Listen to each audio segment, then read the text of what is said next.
kelompok kelima yang beranggotakan Taufik Hidayat. Saya Rini Fitri Nurliana. Nama saya Marzuki Usman Bami Yudhoyono. Assalamualaikum warahmatullahi wabarakatuh. Innalhamdulillah nahmaduhu wa nasta'inu wa nastaghfiruh wa na'udzu billahi min shururi anfusina may yahdihillahu fala mudhillalah wa may yudlil fala hadiyalah. Amma ba'du. Pertama-tama marilah kita panjatkan rasa puja dan puji syukur kita kehadirat Allah Subhanahu wa taala yang telah memberikan kita nikmat dan hidayahnya. Kemudian selawat serta salam semoga tetap tercurahkan kepada junjungan Nabi kita, yakni Nabi Muhammad SAW. Yang saya hormati Bapak Aizul Maulana dan juga teman-teman yang saya sayangi. Pada kesempatan kali ini kelompok kami, kelompok kelima yang beranggotakan Taufik Hidayat, kami di sini akan menjelaskan sedikit tentang kitab kuning, yakni yang berjudul Kitab Akhlaqul Banin juz pertama. Nama penulis atau pengarangnya adalah Syekh Umar bin Ahmad Baroja. Nama penerbit adalah Kitab Ahmad Nabawi, Surabaya, Indonesia. Ada 33 bab dan 36 halaman. Halo, assalamualaikum. Pertama-tama di sini saya Rini Fitri Nurliana akan menceritakan biografi singkat dari Syekh Umar bin Ahmad Baroja yang merupakan pengarang kitab Akhlaqul Banin. Lalu saya juga akan menguraikan sedikit tentang isi dari bab 1 sampai bab 16 kitab tersebut. Jadi disimak baik-baik ya.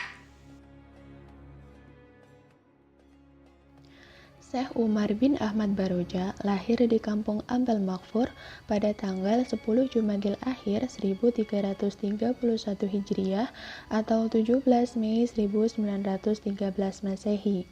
Sejak kecil beliau dibesarkan dan dididik oleh kakeknya dari keturunan pihak ibu yang bernama Syekh Hasan bin Muhammad Baroja, di mana kakeknya tersebut merupakan seorang ulama ahli di bidang ilmu nahwu dan ilmu fikih. Silsilah beliau berasal dari kota Seyun, Hadramaut, Yaman. Nama nenek moyangnya yang ke-18 adalah Syekh Sa'ad yang memiliki julukan atau laqab Abi Raja. Mata rantai keturunan tersebut bertemu pada kakek Nabi Muhammad SAW yang kelima bernama Kilab bin Murrah.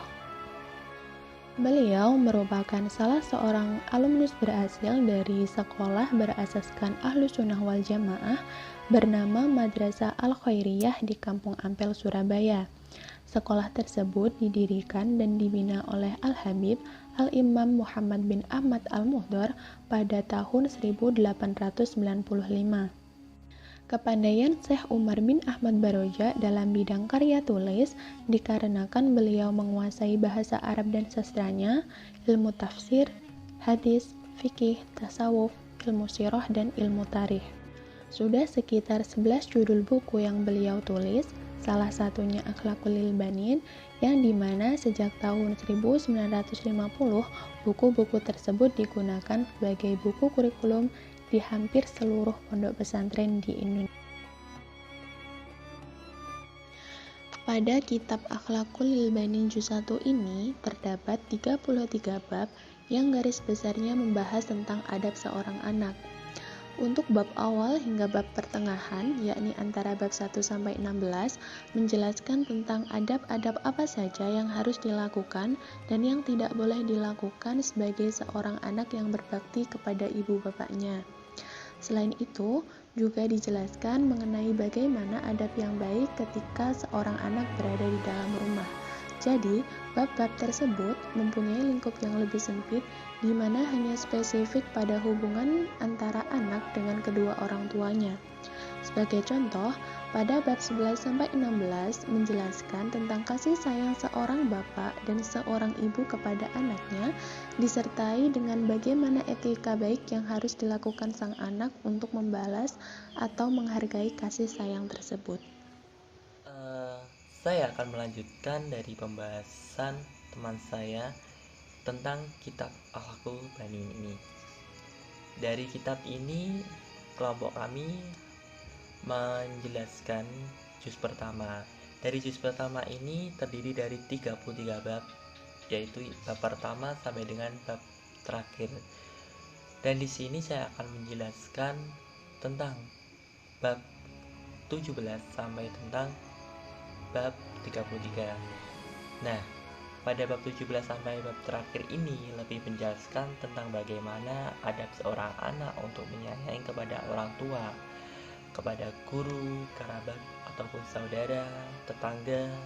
Lalu juga ada bagaimana seorang anak atau siswa tersebut dapat menjadi siswa yang berakhlak baik kepada guru dan semuanya, serta sampai menaati aturan dari sekolah tersebut. Seperti itu.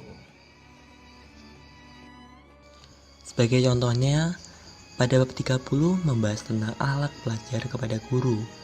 Akhlak siswa di sekolah ini membahas tentang etika, akhlak, dan sopan santun anak selama berada di sekolah dan di kelas kepada teman-teman, guru, dan perangkat sekolah dan miliknya sendiri. Ini merupakan bagian dari kitab akhlak bagi anak lelaki. Lalu selanjutnya ada bab yang menjelaskan adab seseorang anak bersama kerabatnya. Anak yang baik senantiasa menghormati kerabatnya. Semisal kakek neneknya, paman dan bibinya sangat ia cintai, karena mereka juga menyayanginya dan menyayangi orang tuanya. 2. Senantiasa ridho kepada kerabatnya, dengan arti kata mengikuti perintahnya, menyayanginya sewaktu-waktu terlebih dari hari raya. Ketika salah satunya sakit atau ada yang melahirkan atau baru datang dari berpergian, ikut senang dikala mereka bersenang-senang dan turut prihatin ketika mereka sedih. Tidak boleh berperilaku jelek kepada salah satu dari mereka, karena hal itu merupakan hal menyebabkan murkanya Allah, murka orang tua, dan juga kerabat yang lain. Kesimpulan dari apa yang telah kita pelajari adalah betapa pentingnya menjadi seorang anak yang berbagi hati dan berbudi luhur. Kitab ini mengajarkan kita bagaimana kasih sayang orang tua kepada anaknya. Sekian, terima kasih dari penjabaran tentang akhlakul banin ini dari juz 1 pada bab 1 sampai dengan 33. Sekian, terima kasih. Apabila ada kesalahan dari kelompok kami, mohon dimaafkan. Bila taufik wal hidayah, waridha wa inayah. Wassalamualaikum warahmatullahi wabarakatuh.